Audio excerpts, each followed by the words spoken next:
ऊपर ससुराल नीचे मायका। सुनील शर्मा और सावित्री शर्मा की एक बेटी थी। उसका नाम था वैदेही। जितना सुंदर उसका नाम था उतनी ही सुंदर वो दिखने में भी लगती थी। वैदेही इकलौती बेटी थी। सुनील और सावित्री अपनी बेटी से बहुत प्यार किया करते थे। वैदेही की शादी की उम्र हो चली थी और सुनील और सावित्री अब अपनी बेटी के लिए एक अच्छे लड़के की तलाश में थे जिसके साथ वो अपनी बेटी की शादी कर सके। लेकिन इकलौती बेटी होने के कारण सुनील और सावित्री अपनी बेटी को कुछ ज़्यादा ही प्यार करते थे और वो बस ये सोचकर परेशान रहा करते थे कि अगर वैदेही शादी होकर चली गई तो वो दोनों उसके बिना कैसे रहेंगे। सुनील शर्मा का मकान 2 मंजिला था। ग्राउंड फ्लोर पर वो खुद रहा करते थे और ऊपर वाला फ्लोर खाली पड़ा हुआ था। एक दिन सुबह के वक्त किसी ने उनके घर की घंटी बजाई और वैदेही ने घर का दरवाज़ा खोला। सामने एक बहुत ही हैंडसम दिखने वाला लड़का खड़ा हुआ था जिसका नाम था करण। जी, मुझे किसी ने बताया था कि आप अपने घर का ऊपर वाला फ्लोर किराए पर देना चाहते हैं। मैं पापा से पूछकर आपको बताती हूँ। इतनी देर में सुनील शर्मा बाहर निकल कर आते हैं। क्या हुआ बेटा? अंकल, हम लोग इस शहर में नए हैं। मेरी अभी अभी जॉब लगी है यहाँ पर और मेरे मम्मी पापा भी मेरे साथ ही रहते हैं। हमें किराए पर मकान चाहिए था। किसने कहा कि आपके घर का फर्स्ट फ्लोर खाली पड़ा है। अरे लेकिन बेटा, हमारा तो घर किराए पर देने का कोई इरादा नहीं है। अरे दे दीजिए ना, जब वैदेही की शादी हो जाएगी हम अकेले रह जाएंगे। कम से कम इसी बहाने कोई तो रहेगा और हमारा मन लगा रहेगा। आंटी जी बिल्कुल ठीक कहती हैं। अब देखिए ना, आपकी बेटी शादी होकर ससुराल जाएगी तो मैं आपका मन लगा दूंगा। अरे तुम तो बहुत अच्छी बातें करते हो। एक काम करो, तुम अपने मम्मी पापा को लेकर कल ही ऊपर शिफ्ट हो जाओ। मैं घर की साफ़ सफाई करवा देती हूँ। नहीं आंटी, आपको साफ़ सफाई करवाने की कोई ज़रूरत नहीं है। मैं हूँ ना, मैं सब कर लूँगा। और अगर आपको भी किसी काम की ज़रूरत हो तो मुझे बता देना। अगले ही दिन करण अपनी माँ उर्मिला और पापा शंकर के साथ शर्मा जी के घर में शिफ्ट हो जाता है। करण का नेचर बहुत अच्छा था। वो हर वक्त मुस्कुराता रहता। वो सावित्री शर्मा को काफ़ी अच्छा लगने लगा था। करण और उसके परिवार को रहते हुए अब कुछ दिन बीत चुके थे। एक दिन शाम के वक्त जब सावित्री शर्मा जी के साथ बैठकर चाय पी रही थी तो उन्होंने अपने दिल की बात शर्मा जी से कह डाली। करण कितना अच्छा लड़का है ना। हाँ, आजकल के ज़माने में ऐसे भले लड़के मिलते ही कहाँ हैं जो अपने माँ बाप का इतना ख्याल रखें। अरे कई बार तो खाना भी बना कर खिलाता है वो भाई साहब और भाभी जी को। मैंने तो कितनी बार देखा है, जिस दिन मेड नहीं आती ना, सफाई भी खुद अपने हाथ से करता है। हमारी बेटी वैदेही के लिए भी कोई ऐसा ही लड़का मिलता तो उसकी ज़िंदगी कितने अच्छे से गुजर जाती। हमारी बेटी इतने लाड़ प्यार से पली बड़ी है, मुझे तो उसकी बड़ी चिंता होती है। लेकिन आजकल इतने अच्छे लड़के मिलते कहाँ हैं। कमाल करते हैं आप भी। अरे लड़का हमारे घर में है और आप कह रहे हैं कि लड़के नहीं मिलते। कैसी बात कर रही हो? वो तो हमारा किराएदार है। ये तो और भी अच्छी बात है ना, हमारी बेटी हमसे दूर नहीं जाएगी। लेकिन वैदेही को करण पसंद भी है या नहीं, वो आप मुझ पर छोड़ दीजिए।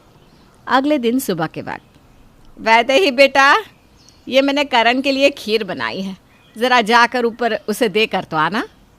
मम्मी, मुझे ऑफिस के लिए देर हो रही है, आप देकर आ जाइए ना। अच्छा ठीक है, तू जा, मैं खुद ही खीर देकर आती हूँ। सावित्री करण के घर पर खीर लेकर जाती है। अरे आइए आइए बहन जी, बैठिए बैठिए। कैसे आना हुआ? ये खीर लेकर आई थी। आप लोग हमारे मकान मालिक होकर भी हमारा कितना ख्याल रखते हैं। क्या भाई साहब, आप भी। वैसे आप लोगों का करण की शादी का कोई इरादा नहीं है क्या?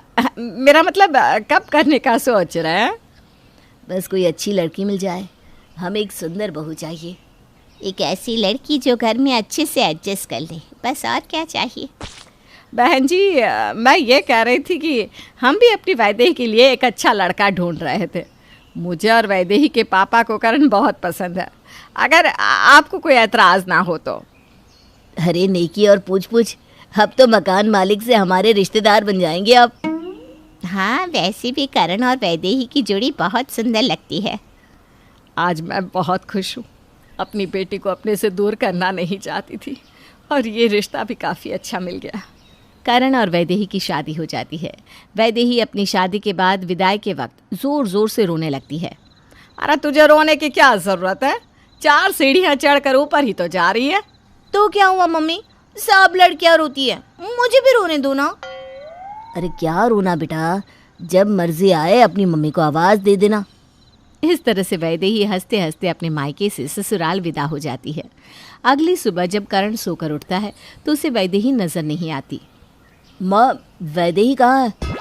पता नहीं बेटा, मैं तो खुद कहने वाली थी कि उसकी पग फेरों की रस्म है, उसे तैयार होना है। वैदेही, वैदेही कहाँ हो तुम? वैदेही तो अपने माँ और पापा के साथ बैठकर चाय पी रही थी। करण की आवाज़ सुनकर वो ऊपर देखती है। क्या हुआ करण? अरे तुम वहाँ क्या कर रही हो? चाय पी रही हूँ, मुझे मेरे कप में ही चाय पीना पसंद है और बाथरूम भी ना मैं अपने कमरे का ही यूज़ करती हूँ। वैसे भी ऊपर वाला पोर्शन तो हमने किराए के हिसाब से बनवाया था, मुझे वो रूम भी पसंद नहीं है। अरे वैदेही, अब वो तुम्हारा ससुराल है। अरे बहू, तुम्हारी पग फेरों की रस्म होनी थी, लेकिन तुम तो खुद ही अपने मायके पहुंच गई। अब आधी रस्म तो हो गई, बाकी की बची हुई रस्म के लिए करण को तुम्हें लेने भेजती हूँ। क्या मम्मी जी, आप भी ना आ रही हो ना? मैं वैदेही एक ही मिनट में दौड़कर ऊपर पहुंच जाती है। अब उर्मिला वैदेही को पहली रसोई बनाने के लिए किचन में भेजती है। वैदेही अगले ही पल हलवा लेकर बाहर आती है। अरे बहू तो बड़ी फास्ट है, आधा मिनट भी नहीं लगा हलवा बनाने में। अरे नहीं पापा जी, नीचे मम्मी ने बनाया था, ज़्यादा बन गया था तो मैं ले आई। अरे बहू, अब वो तुम्हारा मायका है और ये ससुराल। अरे मम्मी जी, आप भी ना। अच्छा वो सब छोड़िए, पापा कह रहे थे कि इस महीने का किराया नहीं दिया आपने, तो वो दे देना ज़रा। ये तुम कैसी बात कर रही हो वैदेही? क्या अब भी तुम्हारे पापा हम लोगों से किराया लेंगे? अरे हाँ, बिल्कुल लेंगे, आखिरकार आप है तो उनके किराएदार ही ना, किराया क्यों नहीं लेंगे? अरे बहू, अब तो हम रिश्तेदार बन गए हैं और ये उनकी बेटी का ससुराल है, अपनी समधी से भला कौन किराया लेता है? नहीं पापा जी, मेरे पापा ना हिसाब किताब के बड़े पक्के हैं। अगर आप लोगों ने किराया नहीं दिया तो वो मुझसे किराया मांग लेंगे, क्योंकि अब मैं आपके घर की बहू बन गई हूँ ना। भगवान सब भला करना, ये ऊपर ससुराल नीचे मायका कभी किसी को ना देना, पता नहीं क्या क्या रंग दिखाएगा ये। अच्छा करण, ठीक है, अब मैं अपने घर जा रही हूँ, सुबह आ जाऊँगी। लेकिन वैदेही, हमारी शादी हो गई है, ये हमारा बेडरूम है और अब से हमें यहीं रहना है। कहाँ जा रही हो तुम? अरे अपने कमरे में सोने जा रही हूँ, और मैंने कहा ना, मुझे ये वाला पोर्शन कुछ खास पसंद नहीं। जब पापा बनवा रहे थे तब भी मैंने उनसे कहा था, लेकिन उन्होंने कहा किराएदारों के लिए बनवाया है। अब मैं उनकी किराएदार थोड़ी ना हूँ। लेकिन मैं तो तुम्हारा पति हूँ ना वैदेही, तुम्हें मेरे साथ रहना चाहिए। अरे तुम्हारी पत्नी होने से पहले मैं मकान मालकिन हूँ, और वैसे भी 4 सीढ़ियाँ उतर कर मेरा मायका है। क्या हो गया अगर मैं वहाँ चली जाऊँगी? देखो वैदेही, अभी तो हमारी नई नई शादी हुई है, तुम्हें मेरे पास रहना चाहिए। क्यों, सही कहा ना? इससे पहले कि वैदेही करण के सवाल का कोई जवाब देती, नीचे से सावित्री के जोर जोर से वैदेही को आवाज़ देकर बुलाने की आवाज़ें आने लगी। अरे वैदेही बेटा, अरे कहाँ गई, जल्दी आना बेटा, देख वो बाहर का दरवाजे का ताला लगा दे। तुम अपनी मम्मी को बोलती क्यों नहीं कि अब तुम उनकी बेटी नहीं हो, अब तुम अपने ससुराल में हो?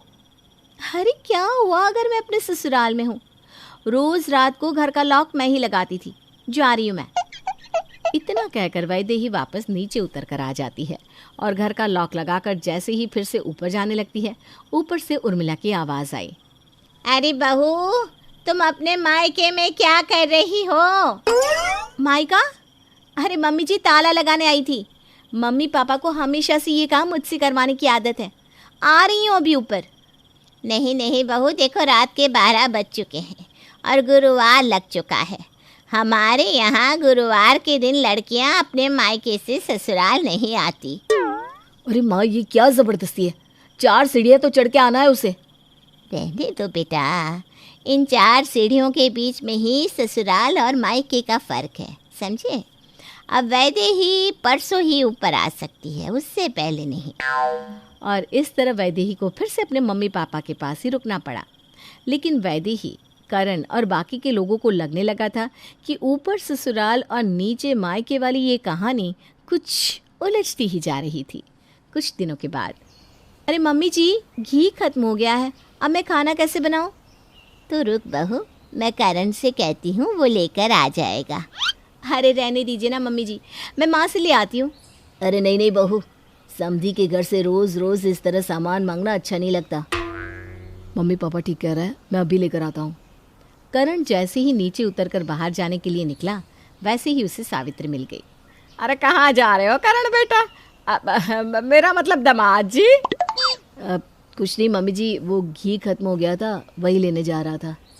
अच्छा अच्छा, सुनो, ये सामान भी लेते आना। अब तुम्हारे पापा जी तो थक जाते हैं, तो तुम ही ले आओ। सावित्री एक लंबी लिस्ट करण को पकड़ा देती है। सारा सामान लेकर वो घर आता है। उर्मिला उसे सावित्री का सामान लाते हुए देख लेती है। अरे तू दामाद है उस घर का, ये क्या उनका सामान लाद कर गधे की तरह घूम रहा था। तो क्या करूं मम्मी, कैसे मना करूं? सामने मिल गई वैदे की मम्मी, तो क्या कहता मैं। कुछ दिनों के बाद एक दिन दोपहर के वक्त वैदेही अपने घर में कहीं नजर नहीं आ रही थी। उर्मिला ने उसे चारों तरफ ढूंढा, लेकिन जब वो कहीं नजर नहीं आई तो उर्मिला समझ गई कि वैदेही अपने मायके गई होगी। थोड़ी देर के बाद जब वैदेही ऊपर आई तो उर्मिला उसे घूर घूर कर देखने लगी। क्या हुआ मम्मी जी? अरे बहू, तुम कभी भी मायके चली जाती हो। क्या करूं मम्मी जी, दूसरी लड़कियों की तरह अपने ससुराल की बुराई फ़ोन करके तो नहीं बता सकती ना अपनी माँ को। इसलिए सोचा वहाँ जाकर ही बताती हूँ। है क्या मतलब? क्या मतलब क्या मम्मी जी?